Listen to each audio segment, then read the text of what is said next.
My name is Clara Towson, and I'm a friend of the show. Boom. I am Francisca George, and I'm a friend of the show. Perfect. Hi, my name is Susan Leemans, and I'm a friend of the show. Boom. Yeah. My name is Zainab Sammaz, and I'm a friend of the show. Boom. Hey guys, my name is Sasha Vickery, and I'm a friend of the show. Boom. Hi, my name is Lloyd Harris, and I'm a friend of the show. Perfect. Hi, my name is Jan Faria, and I'm a friend of the show. Boom. Yes. Take one. Well done. Hi, my name is Jasmine Paulini, and I'm a friend of the show. Wow, Jasmine, you got it in one time. Ready? Play.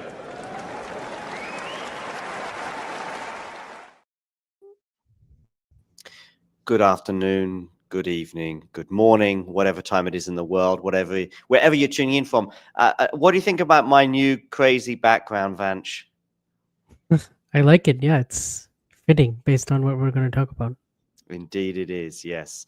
Let's maybe do a little tweak and let's see if that makes it a bit better as well. Okay, cool. Yes, of course, you can see in the background Qatar and the tournament that is underway at the moment. In fact, we're towards the end of it, and we're about to witness the final between Andrey Rublev and Jack Draper in about 12 hours from now.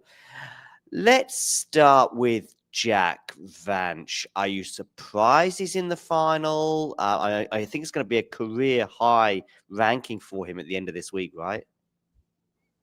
Yeah, I'm not actually that surprised because I've seen his progress the last sort of 12 months, and he's showing me a lot more physical and mental resilience. Particularly, actually, the Australian Open really impressed me because he's coming into that tournament without any preparation whatsoever. And he's been struggling with a hip injury, basically. So he didn't really have an off season, no training, nothing. And then he wins 3 5-setters in a row and comes back from these desperate positions and takes on the Australian crowd against Tanasi Kokonakis. And then, wins another 3-setter, comes back from a major deficit there. And then, eventually it was too much against Carlos. But it kind of told you that, okay, the signs are there that, this is a player who's potentially about to make a top 10 breakthrough. And then he showed it again this week, coming back from a set down against Berrettini, and then coming back from a set down today against the Hechka, who was serving brilliantly and just played phenomenally well in his upset against Alcaraz. So, I think this is just kind of more the trajectory that he's been on, and so I'm not too surprised. It'll be a career high ranking. I think he'll be up to 11 if he wins the title. So he's getting close to that top 10. Yeah, right. And I know one or two people on the Talking Tennis team have him finishing the top 10 come the end of this year. And yeah, I think the ATP finals is a realistic target for him to aim for. He might just fall short, depending on, he's going to be probably struggling during the clay court season to maintain his point situation, but then there'll be the grass and then back on the hard courts again. It's funny, I was looking at the two players and their paths to the final, and they've both had kind of tricky-ish paths. There's been no easy draw for either player. I'm just going to bring up Rublev's path to the final as well. So Rublev has beaten Bublik in round 1, Borges, which I think on a hard court in this part of the year is pretty decent. De Minaur in the quarterfinal. I mean, number 2 seed, Rublev is actually seated below him at number 5. Probably doesn't come much harder than De Minaur, maybe even doesn't come any harder at all, because I think De Minaur is probably a more potent force these days than Daniel Medvedev. Semi-final, Felix Auger-Aliassime. Is there a sort of, we're going to talk about the women, obviously, shortly with a different stream, but Felix has been an unbelievable form this year, winning 2 titles. Slightly disappointing, Australian Open for Felix. But, Rublev has had a tricky path to the final, and Jack Draper too. I was thinking before we went live about our predictions and stuff, and we'll come to that at the end, but it's not like one of them you think, oh, wow, they've, really had a tougher route and therefore, in a way, have played better. Because with Draper as well, Popperin, 1,000 final, 1,000 winner last year. Berrettini is, arguably going to be sort of top 15, top 10 maybe again sometime soon. And Lehecka in the semis. Yeah, both the guys have had a pretty tough path, and they've had the 2 impressive wins in the quarters and and semis. I mean, particularly the Diminor match, the fact that it took him 8 match points, and he could have crumbled earlier, especially in the tie break, and then he's he's been sort of getting his form back after the Australian Open. Like he didn't have a good start to the year. He didn't have a good even he was very uneven last year. Even though he finished number 8 in the world, there were a lot of weeks where he just physically and mentally it wasn't like the Rublev of old where he's just making quarterfinal, and then stacking points. In fact, it was quite the other way around. He went on a massive streak where basically from the Dubai incident last year up until Montreal, he pretty much was like winning at a 30% clip. So then to do that, and then then gets to the final in Canada, wins in Madrid, and then so that basically made up most of his ranking. Whereas, I mean, and now this part of the year, like Rotterdam, he played better even though he lost to Hurkacz. So you can kind of you could see him slowly getting back to more the Rublev of old, which is basically punishing forehands from the middle of the court, still just getting back to the basics of what he's good at. Like just go back to old Rublev, who is more he's still gonna have these lapses. Like he still has these moments in matches where he just he's his own worst enemy, and you're still gonna see him psychologically, unfortunately, go through the tough times and the tribulations. But he actually reset really well in some of these cases, and he didn't let it linger as long as it could have. And especially against Felix, he always seems to just have his number in the very big moments. Their head-to-head is 6-1, but every single match they play is always razor tight. It's always, if you remember the Madrid final, it was like 6-4 in the third. They played in Rotterdam last year, was 7-6 in the third. Today was also 7-6 in the third. It was just like one mini break difference in the third set tiebreak. The margins were so slim. So the fact that he's come through two quality opponents like that who've won, Felix has won 2 titles this year. Diminor is just kind of taken over what Rublev of old used to be like. So they kind of switched roles there, and this time he actually got he got the better of Diminor, and so he's going to be coming into the final feeling good. Also, he is struggling with a gastro illness, and I think that's actually helping him focus and play a lot more.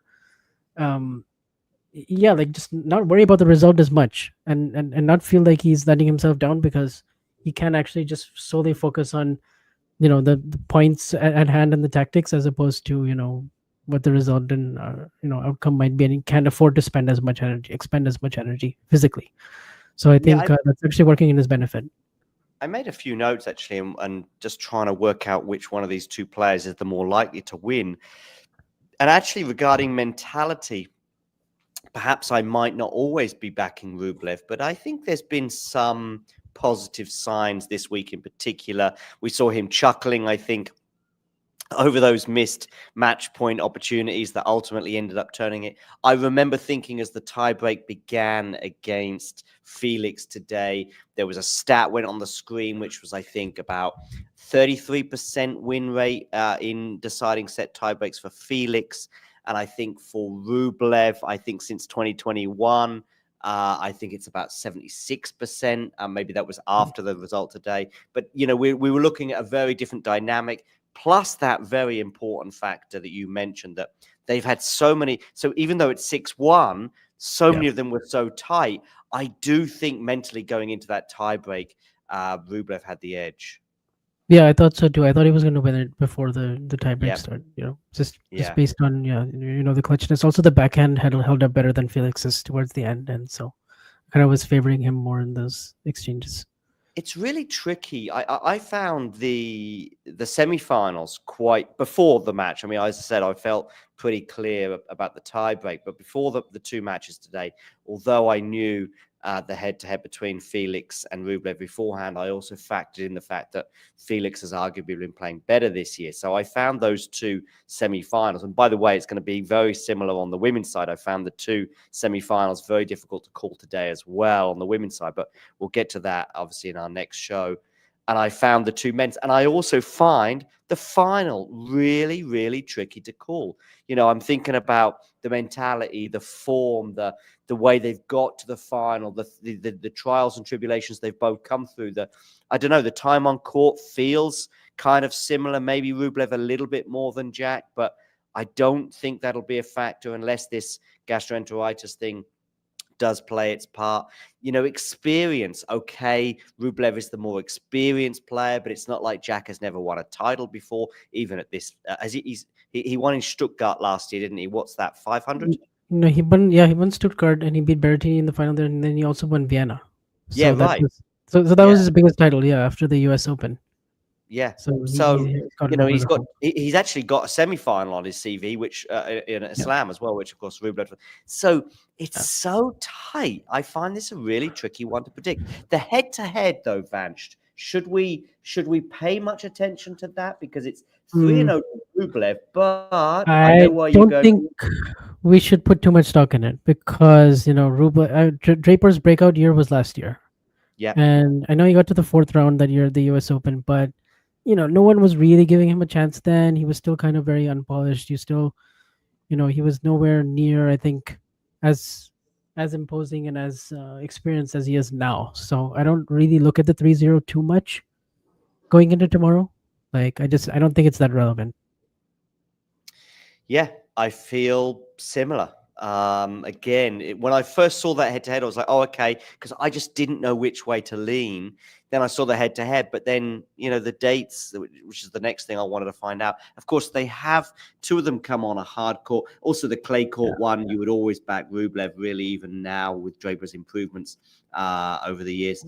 But, outdoor hard, it's a tough one. Am I getting a sense that you're leaning Draper, though? Yeah, but I don't have a ton of confidence. Like this really could go either way. Like it is really that tight in terms of, in terms of X's and O's as well. I think maybe I would back Draper's mentality just a tight bit more. I just think he's like kind of ready for a big title like this again. But it's like by a sliver. Like I do think especially it will go down to the wire. Like I do expect a pretty close match. I do expect Draper to. I'm curious, like about what Rublev does on the return because Yeah. Draper has those wide serve on the ad side. He can also hit the body serve really really well, and particularly like Andrey when he's returning serve, he doesn't move his positioning that much. So I wonder if he'll make a few adjustments there, and how much the backhand down the line from Rublev. How much will we see that because obviously he can get pretty predictable on the ad side with that shot with the setting up the deep backhand cross courts, and it works against a player like Felix. But Draper right now, he's hitting his forehand better than I've seen him hit it. He's also coming forward really well. He's making up the ground really well, and I feel like he can force Rublev into some awkward positions, and bring him forward. And I kind of think he can unsettle Rublev in terms of the points, and he is like I think athletically he's a little bit more gifted as well. So I don't know. I'm slightly leaning Draper, but I don't have a whole lot of confidence because Rublev's ball striking right now is better than I've seen it in quite a while actually as well. And he's coming through some tight situations. I think he's 13-4 in deciding set tiebreaks since the start of 2021. Right. Which is kind of how he makes his money, I guess. It's a decent string. It's a decent string. I've got polls on YouTube and on Twitter, so do please get voting in that, and obviously hit the like button and subscribe if you're new. Yeah. Well, I find it really, really tricky, but it's really 51-49, but I am going Rublev. I just feel as though that Middle East, part of the year last year, obviously was probably one of the sort of low points for Rublev in his career, and I just wonder if he's going to sort of, I don't know if it's complete the circle is the right expression. I know we used it in other occasions last year, but I just think that maybe that if he can just take that chilled attitude that he's had throughout this week, whether that might just help him. Draper, of course, his form from last year in those two finals we mentioned will certainly help. But yeah, I'm just going. I see this poll we've got on YouTube, but that may just be fandom as much as anything else. But and to be honest with you, not a lot of science in it, but it will be tight. And I've seen Rublev come through a lot of tight matches over the last 3 years, as you highlighted. Yeah. All right. So I guess if I'm 51-49, that obviously means a 3-set win for Rublev. And if you're something similar, I guess you'll go a 3-set win for Draper, right? Yeah, I'll go with that. Cool. All right. Wonderful. Thanks for tuning in. For those watching on YouTube, you don't even need to lift a finger. You will automatically be redirected to our next show, which will be the women's final at the Dubai Championships. between Clara Towson and Mira Andreeva. We'll be with you in about 2 or 3 minutes. For those of you obviously watching on Twitter and Instagram, you'll get a notification anyway, I hope, because you've already have subscribed and liked and all that other jazz and follow us on Twitter. So we'll see you in a couple of minutes for our next show. Thanks, Vanch, and I'll see you in a minute. Yep. See you soon. If you enjoyed this video, make sure you hit that like button. Don't forget to subscribe and click that notification bell so you don't miss out on all things tennis.